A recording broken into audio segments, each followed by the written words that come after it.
রাসূলের হিজরতের আগে যে সূরাগুলো অবতীর্ণ হয়েছে এগুলোকে বলা হয় মাক্কি সূরা, আর হিজরতের পরে যে সূরাগুলো অবতীর্ণ হয়েছে এগুলোকে বলা হয় মাদানী সূরা।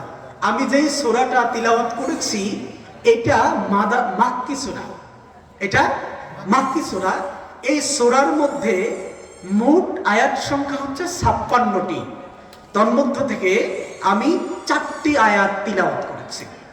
এই আয়াতের অনুবাদ আপনাদেরকে শোনানোর আগে একটা প্রশ্ন, আপনারা জান্নাতে যেতে চান কে কে? এই প্রশ্ন আমরা যেখানেই করি এমন কেউ কি আছে যে ব্যক্তি বলবে যে আমি জান্নাতে যেতে চাই না? এটা কখনো কেউ বলবে না। একটা উদাহরণ দেই তাহলে আপনাদের বুঝতে সুবিধা হবে। ডুমদিয়া বাজার থেকে আমি একটা অটোতে উঠলাম, অটোটা পশ্চিমমুখী হয়ে আছে। যথারীতি ড্রাইভার আস্তে আস্তে করে পশ্চিমের দিকে যাচ্ছে। এক ভাই আমাকে প্রশ্ন করলেন, হুজুর কোথায় যান? আমি বললাম খুরশেদের মুড়ার দিকে যাই। বলেন তো আমার উত্তর সঠিক নাকি ভুল? আমার কথা বুঝেন নাই মনে হয়।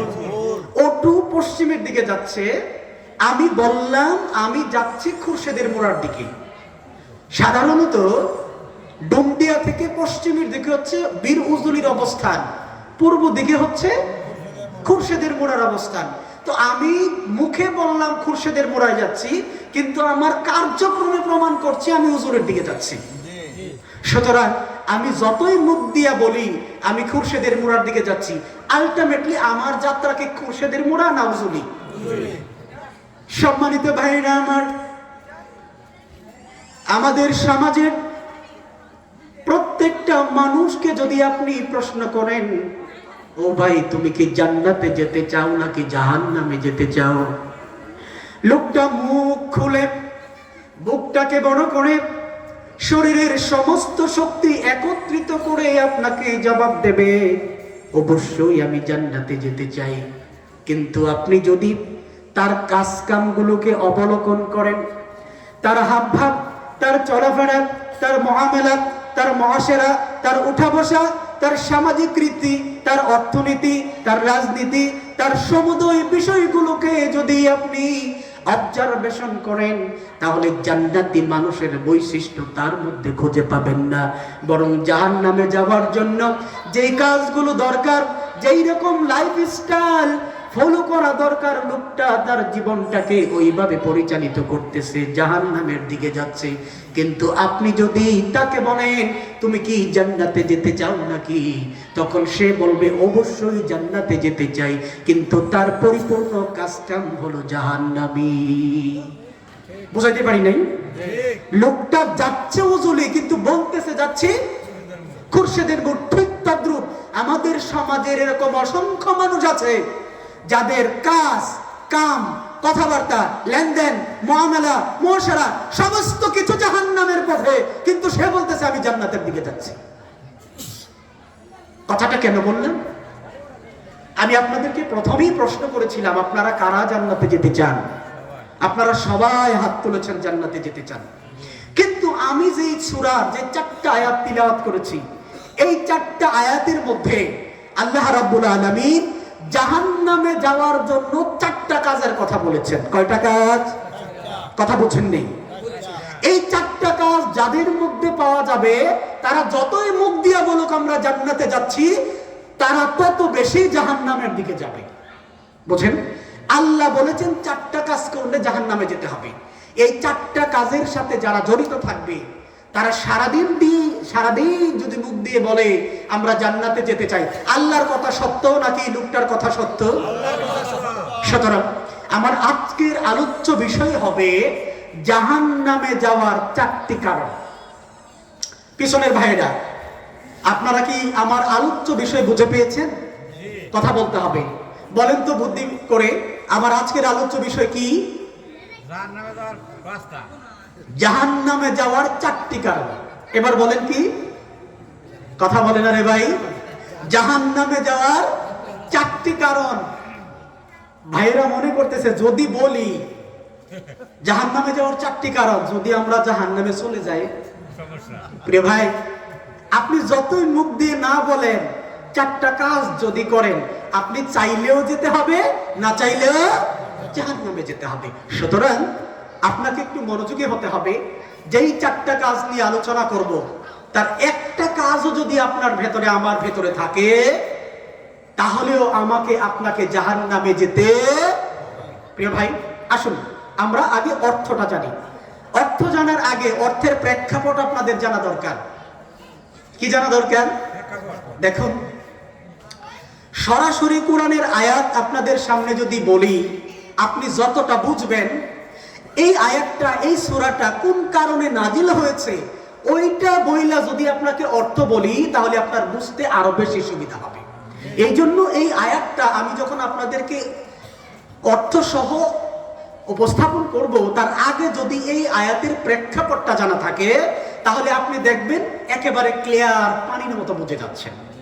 প্রিয় ভাই, এই যে আজকে আমরা দুনিয়াতে আছি, আজ থেকে 100 বছর পরে এই দুনিয়ার জমিনে কে কে থাকবেন? একটু হাত তোলা দেন। প্রিয় ভাইরা আমার,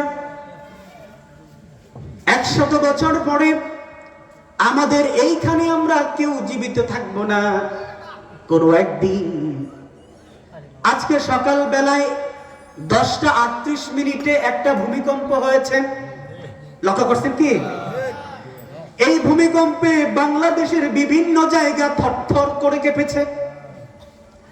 এই পৃথিবীটা একদিন গোটাটা থরথর করে কেঁপে কেঁপে ধ্বংস হয়ে যাবে, যেটার নাম হলো কিয়ামত। কিয়ামত হয়ে যাওয়ার পরে হাসরের ময়দানে আল্লাহ রাব্বুল আলামিন तमाम পৃথিবীর মানুষগুলোকে উঠাবেন। উঠানোর পরে হিসাব নিকাশ করার পরে যাদের জান্নাতে যাওয়ার উপযুক্ত মনে করবেন, তাদেরকে জান্নাতে দিয়ে দেবেন। যাদেরকে জাহান্নামে দেওয়ার উপযুক্ত মনে করবেন, তাদেরকে জাহান্নামে দিয়ে দেবেন।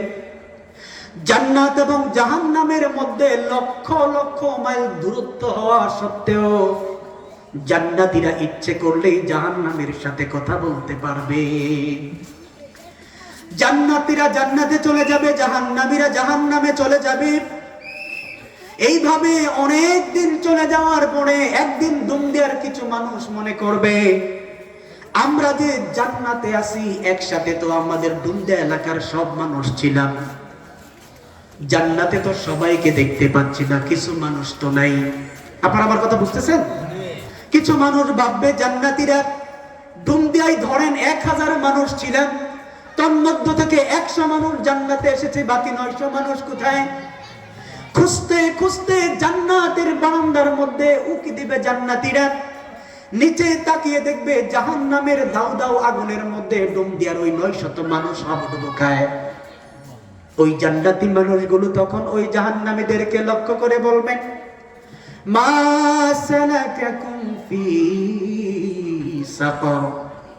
ও আমার ডুমদিয়ার ভাইরা, আমরা তো একই সাথে ডুমদিয়ায় চলাফেরা করেছি, মসজিদে গিয়েছি, একসাথে ব্যবসা বাণিজ্য করেছি, আমরা জান্নাতে এসেছি, তোমাদের এমন কি হলো?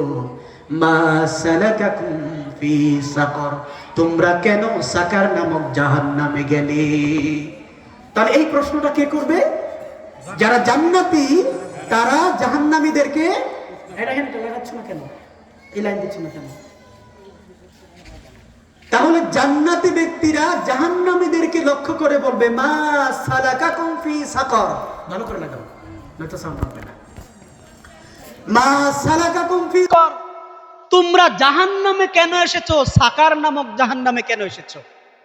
তাহলে জান্নাতীরা জাহান্নামীদেরকে প্রশ্ন করবে। ধরেন আমি, হুজুর আমরা সবাই জাহান্নামে গেলাম, আল্লাহ না করুন। কিছু মানুষ আমাদেরকে যখন এই প্রশ্ন করবে, ভাই তোমরা কেন জাহান্নামে এসেছো, তখন ওই জাহান্নামীরা কি উত্তর দেয় এটা আমাদের জানা দরকার আছে নাকি নাই? কেননা আমরা যদি এই উত্তরটা জানতে পারি, তাহলে আমাদের জীবনটাকে ওই আলোকে পরিচালিত করলে হতে পারে আল্লাহ আমাদেরকে জাহান্নাম থেকে মাফ করতে। প্রিয় ভাইরা আমার, জান্নাতি ব্যক্তিরা যখন জাহান্নামীদেরকে প্রশ্ন করে বলবেন, মা সালাকাকুম ফি সাকার, ওহে জাহান্নামীরা তোমরা কেন জাহান্নামে এসেছো? তখন জাহান্নামীরা উত্তরে বলবে, ও আমার জান্নাতি ভাইয়েরা, একসাথে আমরা চলাফেরা করেছি, উঠা বসা করেছি, কিন্তু তোমরা জান্নাতে গিয়েছো, আমরা জাহান্নামে এসেছি। তার 4টি কারণ। কয়টি কারণ বলেন তো? জাহান্নামীরা বলবে 4টি কারণে আমরা জাহান্নামে এসেছি। এই 4টি কারণ হচ্ছে আমার আলোচ্য বিষয়। আমরা অল্প অল্প করে আপনাদের সামনে বোঝানোর চেষ্টা করব, আর আমরা মিলানোর চেষ্টা করব আমাদের মধ্যে 4টা কারণের কোনো একটা কারণ আছে কি। প্রিয় ভাইয়েরা আমার, জাহান্নামীরা প্রথমেই বলবে, আমরা জাহান্নামে আসার প্রথম নাম্বার কারণ হলো লাম নাকু মিনাল মুসাল্লিন। নাউজুবিল্লাহ পড়ি। দুনিয়ার জিন্দেগিতে যতদিন জীবিত ছিলাম ততদিন আল্লাহর জমিনে আমরা মসজিদে গিয়ে নামাজ পড়ি নাই। বলেন তো, আপনাদের সমাজের মধ্যে যেই পরিমাণ বালেগ আকেল মুসলিম, একজন মানুষের উপরে নামাজ ফরজ হতে হলে 3টা শর্ত। কয়টা শর্ত? 1 মুসলিম, 2 বালেগ, 3 আকেল। এই 3টা শর্ত যাদের মধ্যে আছে তাদের উপর অবশ্যই নামাজ পড়া বাধ্যতামূলক, ফরজ। আমার প্রশ্ন, আপনাদের এলাকায় যেই পরিমাণ মসজিদ আছে, মসজিদের আন্ডারে যেই পরিমাণ মুসল্লি বালেগ আকেল মুসলিম আছে, সবাই কি 5 ওয়াক্ত নামাজ পড়ে? কথা বলেন, নামাজি বেশি নাকি বেনামাজি বেশি? প্রিয় ভাইয়েরা আমার, জাহান্নামীদের প্রথম নম্বর দোষ, জাহান্নামে প্রথম নম্বর কারণ যাওয়ার কারণ হলো লাম নাকু মিনাল মুসাল্লিন। আমরা দুনিয়ার জিন্দেগিতে যতদিন ছিলাম মুসল্লি ছিলাম না। কি ছিলাম না ভাই? মুসল্লি ছিলাম না। আল্লাহর রাসূল সাল্লাল্লাহু আলাইহি ওয়াসাল্লাম বলেন, আউয়ালু মা ইউহাসাবু বিহিল আবদু ইয়াউমাল কিয়ামাতি আস-সালাত। কিয়ামতের ময়দানে আল্লাহ রাব্বুল আলামিন বান্দার হিসাব নিকাশ যখন নেওয়া শুরু করে দেবেন, সর্বপ্রথম হিসাব নেবেন নামাজের হিসাব। কিসের হিসাব? নামাজের হিসাব নেবেন। এর কারণ হলো, আরেকটি হাদিসে এসেছে, একটা মানুষের দেহের মধ্যে মাথা যেমন আসল, গোটা দিনের মধ্যে নামাজ হচ্ছে এরকম আসল। হাত কাটা অবস্থায় মানুষ দেখেছেন, পা কাটা অবস্থায় মানুষ দেখেছেন, এমনকি কোমর পর্যন্ত নাই এমন মানুষও আপনারা দেখেছেন। আমাকে বলেন তো, মাথাবিহীন মানুষ জীবনে দেখছেন নাকি? মাথাবিহীন মানুষ যেরকম হয় না, নামাজ না থাকলে দিন কখনো পূর্ণাঙ্গ হয় না। মাছের জন্য পানি যেরকম বাধ্যতামূলক বেঁচে থাকার জন্য, ঠিক তদ্রূপ একজন ইমানদারের ইমান বেঁচে থাকার জন্য নামাজ ওরকম বাধ্যতামূলক। কিন্তু আফসোসের বিষয় হলো, আমাদের সমাজের মধ্যে নামাজের সংখ্যা বড় কম।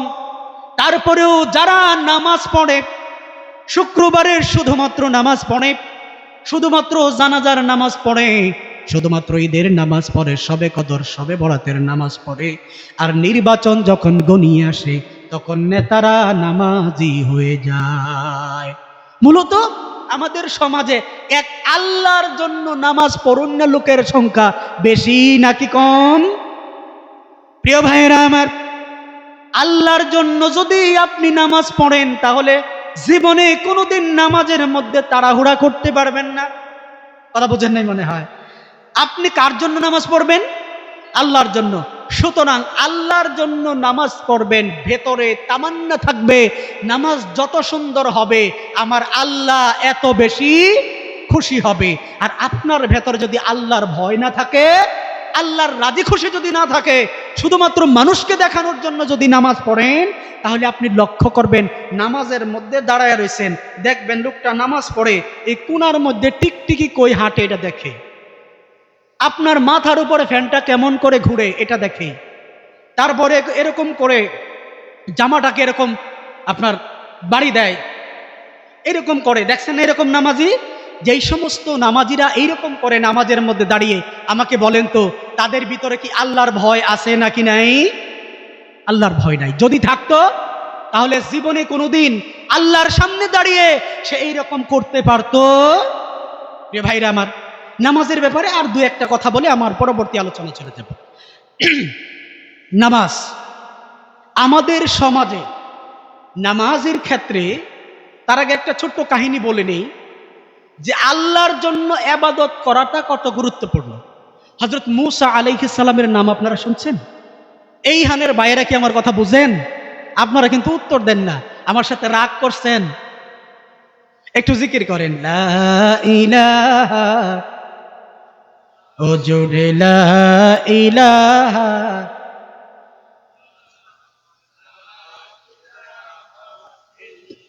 নেই কোনো মালিক আল্লাহ ছাড়া, নেই কোনো মাবুদ আল্লাহ ছাড়া, জোরে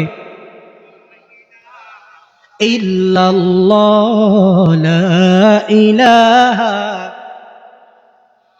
একদিন তোমারি নাম মসজিদে হবে এলান। হতে পারে কিনা? একদিন তোমারি নাম মসজিদে হবে এলান। তৈরি থেকো, তৈরি রেখো কবরের মাল সামান। একদিন তোমারি নাম মসজিদে হবে এলান। লা ইলাহা, ও জোরে লা ইলাহা, লা ইলাহা ইল্লাল্লাহু মুহাম্মাদুর রাসূলুল্লাহ সাল্লাল্লাহু। বলছিলাম হযরত মূসা আলাইহিস সালাতু ওয়াস সালামের নাম শুনেছেন? কথা বলেন। মূসা আলাইহিস সালাতু ওয়াস সালাম একদিন আল্লাহর সাথে দেখা করার জন্য তুর পাহাড়ে যাচ্ছেন। কোথায় যাচ্ছেন? তুর পাহাড়ে যাচ্ছেন। এটা কি আপনারা জানেন যে উনি আল্লাহর সাথে তুর পাহাড়ে কথা বলেন? রাস্তা দিয়ে হেঁটে যাওয়ার সময়, আমি যেই হাদিসটা এখন বলতেছি এটা সহিহ সনদে বর্ণিত না, এটা একটি ইসরায়েলি বর্ণনা। এটা সত্য হতে পারে, মিথ্যাও হতে পারে, কিন্তু এই বক্তব্যের, এই গল্পের, এই ঘটনার একটা মেসেজ আছে। এই মেসেজটা আমার আলোচনার সাথে সংশ্লিষ্ট, এই জন্য ঘটনাটা উপস্থাপন করতেছি। মূসা আলাইহিস সালাম দেখতে পেলেন আমার উস্তাদের মতো একজন মুরব্বী মানুষ পাহাড়ের গায়ে হেলান দিয়ে বসে আল্লাহর নামের জিকির করে। কি করে ভাই? জিকির করে। হযরত মূসা আলাইহিস সালাম তিনি একজন নবী, তার ভিতরে এক্সট্রা অর্ডিনারি কিছু পাওয়ার আছে। এই পাওয়ারের ভিত্তিতে তিনি দেখতে পেলেন ওই জিকিরকারী ব্যক্তি বা জাকির ব্যক্তির কপালের মধ্যে লেখা আছে লোকটা জাহান্নামী। লোকটা কোথায় যাবে? জাহান্নামে যাবে। মূসা আলাইহিস সালাম ওই জাকিরিন লোকটাকে বলল, ভাই তুমি যে এই যে চমৎকার ভাবে আল্লাহর নামের জিকির করতেছো, কিন্তু তোমার কপাল তো বড় খারাপ। তোমার কপালের মধ্যে আমি দেখতে পেলাম তুমি জাহান্নামী আল্লাহ লিখে রেখে দিয়েছে। বলেন তো, আপনাকে আমাকে যদি একজন নবী এইরকম কথা বলতেন, এই কথাটা কি সত্য নাকি মিথ্যা? তাহলে নবীর কথা সত্য জানার পরে এই লোকটার ভেতরে এখন বলেন তো আশা আছে নাকি আশা নাই? আমি তো জাহান্নামী, এতদিন ধরে জিকির করতেছি, তারপরে বর্তমান জামানার নবী পয়গাম্বর মূসা আলাইহিস সালাম নিজে সার্টিফাই করেছেন আমি জাহান্নামী। এইখানে জান্নাতি হওয়ার কোনো গ্যারান্টি? লোকটা চোখের পানি ছেড়ে দিল, ছেড়ে দিয়া হযরত মূসা আলাইহিস সালামকে লক্ষ্য করে বললে, ও নবী মূসা, আমি আল্লাহর রাজি খুশির জন্য জিকির করতেছি। আপনি বলেছেন আমার কপালে নাকি লেখা আছে জাহান্নামী। আমি আপনাকে সাক্ষ্য রেখে বলতেছি, আল্লাহর কসম করে বলি, আমি যদিও জাহান্নামে যাই তারপরেও মৃত্যুর পূর্ব পর্যন্ত আমি আল্লাহর জিকির করা ছাড়ব না। মূসা আলাইহিস সালাম চলে গেলেন আল্লাহর কাছে। এই লোকটা বলে দিল, হে নবী মূসা, আপনার কাছে একটা অনুরোধ করে বলি, আপনি আল্লাহর কাছে জানতে চাইবেন, বলবেন, জিজ্ঞাসা করবেন আমার অপরাধটা কি, আমি কোন কারণে জাহান্নামে যাব। মূসা আলাইহিস সালাতু ওয়াস সালাম যথারীতি আল্লাহর কাছে প্রশ্ন করলেন। আল্লাহ রাব্বুল আলামিন বললেন, ও নবী মূসা, তুমি আগামী কালকে আবার যখন আমার কাছে দেখা করতে আসবে, তখন লোকটার সাথে দেখা করে তারপরে আসবে। মুসা আলাইহিস সালাম পরের দিন লোকটার সাথে দেখা করতে গেলেন। দেখা করতে গিয়ে দেখতে পেলেন তার কপালের মধ্যে আগের লেখাটা নাই, বরং কপালের মধ্যে লেখা উঠে রয়েছে লোকটা জান্নাতি হয়ে গেছে।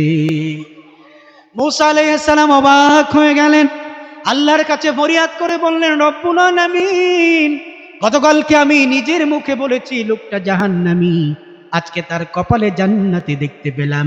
আমি বুঝতে পারতেছি না এখন আমি লোকটাকে কেমন করে বলে তুমি জান্নাতি, তাহলে তো আমি নিজেই ফাসেক হয়ে যাব। রব্বুল আলামিন, ঘটনাটা জানতে চাই। তখন আল্লাহ রাব্বুল আলামিন ওহী করলেন, ও নবী মুসা, তুমি গতকালকে যখন লোকটাকে দেখেছিলে জাহান্নামী, তখন লোকটা সত্যিকার অর্থেই জাহান্নামী ছিল, কিন্তু যেই না তুমি জাহান্নামীর কথা বলেছ, লোকটা যখন বলেছে আমি জাহান্নামে গেলে যাব, তারপরেও আমি আমার রবের জিকির করা ছাড়ব না, এই কথা বলার সাথে সাথে আমার রহমতের দরিয়ায় জুস উঠে গিয়েছে, এই জন্য আমি তার পিছনের সকল গুনাহ মাফ করে দিয়েছি। রাব্বুল আলামিন, তাহলে লোকটা আগে জাহান্নামী কেন ছিল? আল্লাহ তাআলা বলেন, আগে লোকটা জাহান্নামী ছিল এর কারণ হলো লোকটা আমার রাজি খুশির জন্য জিকির করত না, বরং মানুষকে দেখানোর জন্য জিকির করত। মানুষকে যেহেতু দেখানোর জন্য জিকির করত, এই জন্য আমি তার জিকিরের উপরে সন্তুষ্ট ছিলাম না, এই জন্য তাকে জাহান্নামী লিখেছিলাম। কিন্তু যেই মুহূর্ত থেকে সে শুধুমাত্র আমার রাজি খুশির জন্য জিকির করা শুরু করে দিয়েছে, তখন থেকে তার ভেতর থেকে লোক দেখানো ইবাদত চলে গিয়েছে, এই জন্য আমি তার ইবাদতটাকে কবুল করে নিয়েছি। সুবহানাল্লাহ বলবেন না? তাহলে এই ঘটনা থেকে আমরা যেটা বুঝলাম সেটা হলো সমস্ত ইবাদত কার জন্য করতে হবে? আল্লাহর জন্য করতে হবে। আল্লাহর রাসূল বলেন, আমি আমার উম্মতের মধ্যে সবচাইতে যেই জিনিসটা ভয় পায় সেটা হচ্ছে আমার উম্মতেরা সুন্দর চমৎকার ইবাদত করবে, কিন্তু তাদের অধিকাংশ ইবাদত হবে মানুষকে দেখানোর জন্য। কথা মনে হয় বোঝেন নাই। উদাহরণ দেই, বুঝবেন। আপনার এলাকায় ছোট্ট একটা মসজিদ, এই যে মসজিদ, এই মসজিদে মুসল্লি বেশি হবে নাকি বাজারের মসজিদে মুসল্লি বেশি হবে বলেন তো? এই মসজিদের যিনি ইমাম সাহেব, তিনি প্রতিদিন মাগরিবের নামাজে 2-3-4 এরকম মুসল্লি নিয়ে নামাজ পড়ান। একদিন এই পাশের বাড়িতে মেয়ে দেখতে আসলো, ধরেন 8-10 জন মানুষ। যথারীতি এই মানুষেরা মাগরিবের নামাজ পড়ার জন্য এই মসজিদে চলে আসলো। ইমাম সাহেব দেখলেন আজকে তো বাহিরের মুসল্লি আসছে, মেহমান আসছে, প্রতিদিন তো আমি ইন্না আতাইনা আর কুল আল্লাহর সূরা দিয়ে নামাজ পড়াই, এখন বাহির থেকে নামাজ মুসল্লি আসছে, আজকেও যদি আমি ছোট ছোট সূরা দিয়ে নামাজ পড়াই তাহলে তারা ভাববে আমি হয়তো এই 2 সূরার বাহিরে আর কোনো সূরা জানি না। যথারীতি তিনি দাঁড়িয়ে গেলেন নামাজের মধ্যে, পিছনে মেহমানরা এক কাতার হয়ে গিয়েছে। তিনি প্রথম রাকাতে শুরু করলেন, ইয়াসিন ওয়াল কুরআনিল হাকীম ইন্নাকা লামিনাল মুরসালিন। বলেন তো, ইন্না আতাইনার সূরা বড় না ইয়াসিন বড়? দ্বিতীয় রাকাতের মধ্যে আর রহমান পড়া শুরু করে দিল। এখন বলেন তো, প্রথম রাকাতের মধ্যে ইয়াসিন, দ্বিতীয় রাকাতের মধ্যে আর রহমান, মোটামুটি 8-10 আয়াত পড়েছে। এই যে লম্বা সূরাগুলো ধরেছে, এটা কি আল্লাহর রাজি খুশির জন্য নাকি মেহমানকে দেখানোর জন্য? আপনি একদিন চলে গেলেন বেয়াই বাড়িতে, মোটেও কোনো দিন নামাজ পড়েন না, আসর নামাজের সময় হয়ে গেছে, আপনার বিয়াই তাবলীগ করে, আপনাকে বলেন, ও বিয়াই চলেন নামাজ পড়ে আসি। জীবনে কোনোদিন শুধু জুমার নামাজ পড়েন, বিয়াই বাড়িতে গেছেন, বলেন তো এখন কি বিয়াই আমি তো নামাজ পড়ি না, এই কথা বলার কোনো স্কোপ আছে নাকি? নামাজ পড়েন আর না পড়েন, আপনার ব্যয়ের সম্মান রক্ষা করার জন্য, অন্তত মুখটাকে রক্ষা করার জন্য, সামাজিক স্ট্যাটাস রক্ষা করার জন্য আপনাকে ওযু সারা হলেও মসজিদে চলে যেতে হয়, ঠিক না? বলেন তো, এই যে আপনি নামাজ পড়তে গেলেন ব্যয়কে দেখানোর জন্য, এটা কি আল্লাহর রাজি খুশি না ব্যয়ের সন্তুষ্টি? এই যে চলে আসছে রাজনৈতিক সময়, আমাদের এমপি মহোদয়রা বিভিন্ন জায়গায় জায়গায় যাবে, এমনও হতে পারে এক আসরের নামাজ 4 মসজিদেও পড়তে পারে, শুধুমাত্র মানুষকে দেখানোর জন্য যে শোনো মুসল্লিরা তোমরা যে নামাজ পড়ো আমিও কিন্তু তোমাদের দলেরই একজন।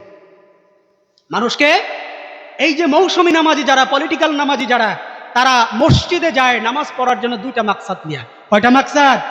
এক নাম্বার মাকসাদ, মুসল্লিদেরকে ধোঁকা দিতে চায় যে শোনো তোমরা যে নামাজ পড়ো ভোটটা কিন্তু আমারে দিবা, এর কারণ হলো আমিও তোমাদের মতোই নামাজি। আরেকটা মাকসাদ হচ্ছে মসজিদের মধ্যে যেই মানুষগুলো যায় স্বভাবতই এই মানুষগুলো সমাজের নম্র, ভদ্র, আল্লাহওয়ালা, মুত্তাকি, পরহেজগার মানুষ। এই মানুষগুলোকে যদি উনার পক্ষে আনতে পারে অন্যান্য মানুষগুলো দেখে দেখে তার পক্ষে যাওয়ার সম্ভাবনা আছে। এই জন্য রাজনীতি যখন চলে আসে, ভোট যখন চলে আসে, আমাদের মেম্বার চেয়ারম্যানরা আগে নামাজ পড়ুক আর না পড়ুক এই সময় দেখবেন তারা নামাজের বড় পাবন্দী হয়ে যায়। আমাদের সমাজে পলিটিক্যাল নামাজি আছে নাকি নাই? মানুষকে দেখানোর নামাজি আছে নাকি নাই? তাহলে আপনি এভাবে খুঁজে খুঁজে গুনে গুনে দেখবেন আমাদের সমাজে এমনিতেও নামাজি নাই, তারপরেও যারা নামাজ পড়ে তাদের মধ্যে একমাত্র আল্লাহর রাজি খুশির জন্য নামাজ পড়ে এই রকম নামাজি বড় কম, বড় কম, বড় কম। আমি মনে হয় আপনাদেরকে বোঝাতে পারি নাই প্রিয় ভাইরা আমার। তাহলে জাহান্নামে যাওয়ার 4 কারণের প্রথম নাম্বার কারণ কি? কোথায় ওয়াজ করতেছি ভাই?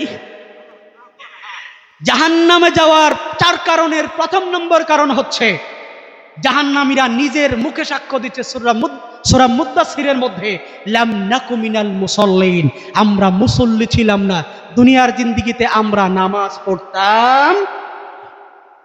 এবার 2 নাম্বার আর্গুমেন্ট, জাহান্নামে যাওয়ার 2 নাম্বার কারণ, ওয়ালাম নাকু নুতঈমুল মিসকিন, দুনিয়ার জিন্দেগিতে থাকাকালীন সময় আমরা গরিব, মিসকিন, এতিম, অসহায় মানুষদেরকে খাদ্য দান করতাম না অথবা খাদ্য দানে উৎসাহিত করতাম। জাহান্নামে যাওয়ার 2 নম্বর কারণ, এতিম, মিসকিন, অসহায় মানুষকে আল্লাহর রাস্তায় দান সাদাকা না করা।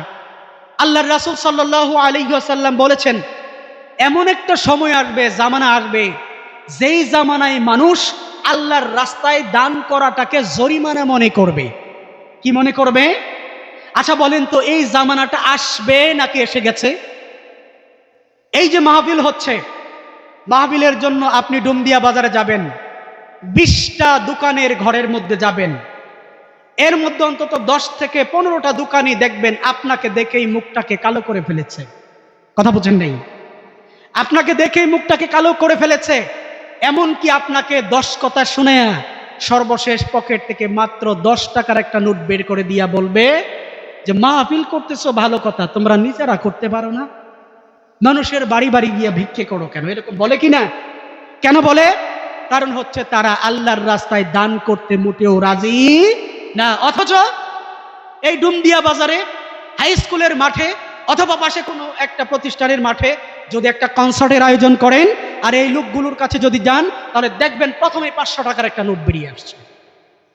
এরকম দোকানদার আছে নাকি নাই ভাইরা আমার? তাহলে এই আয়াত শুধুমাত্র মিসকিনদেরকে খাবার দিতাম না ব্যাপারটা এখানেই সীমাবদ্ধ নয়, বরং এই আয়াতের মূল প্রতিপাদ্য বিষয় হচ্ছে আল্লাহর রাস্তায় আমরা দান সাদাকা করতাম না। রাসূলের হাদিস, একটা সময় আসবে যেই সময় মানুষ দান সাদাকা করাকে জরিমানা মনে করবে। এই সময়টা আপনারাই বলেছেন আমাদের সমাজে বর্তমানে চলমান অবস্থায় আছে। মাঝখান দিয়ে একটা হাদিস মনে পড়ে গেল, আপনাদেরকে বলেই ফেলি।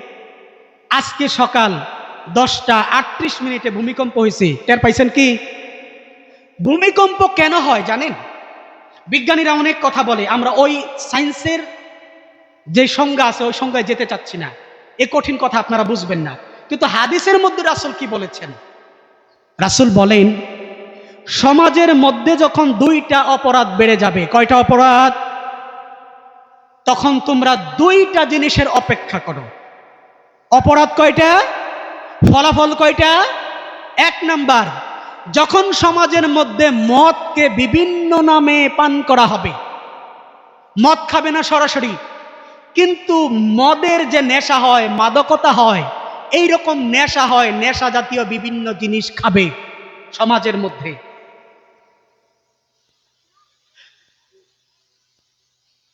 তাহলে আল্লাহর রাসূল বলেন সমাজের মধ্যে যখন মদকে ভিন্ন নামে খাওয়া হবে, তখন তোমাদের দেশের মধ্যে দুনিয়ার জমিনে বেশি বেশি পরিমাণে ভূমিকম্প হবে। মদকে ভিন্ন নামে খাওয়ার কারণে বেশি বেশি ভূমিকম্প হবে। আর সমাজে যখন গায়িকার সংখ্যা, নায়িকার সংখ্যা বেড়ে যাবে, তখন মানুষের চেহারা বিকৃত হয়ে ঘুমাইছে তরতাজা ভালো মানুষ পরের দিন সকালে শূকর এবং বানরে পরিণত হয়ে যাবে। নাউজুবিল্লাহ পড়েন। এগুলো হচ্ছে কিয়ামতের আলামত। যাই হোক, টুকেন চলে আসছে আলোচনা শেষ করে দেওয়ার জন্য। আমার আলোচ্য বিষয় ছিল জাহান্নামে যাওয়ার 4 কারণ। প্রথম নম্বর কারণ নামাজ না পড়া।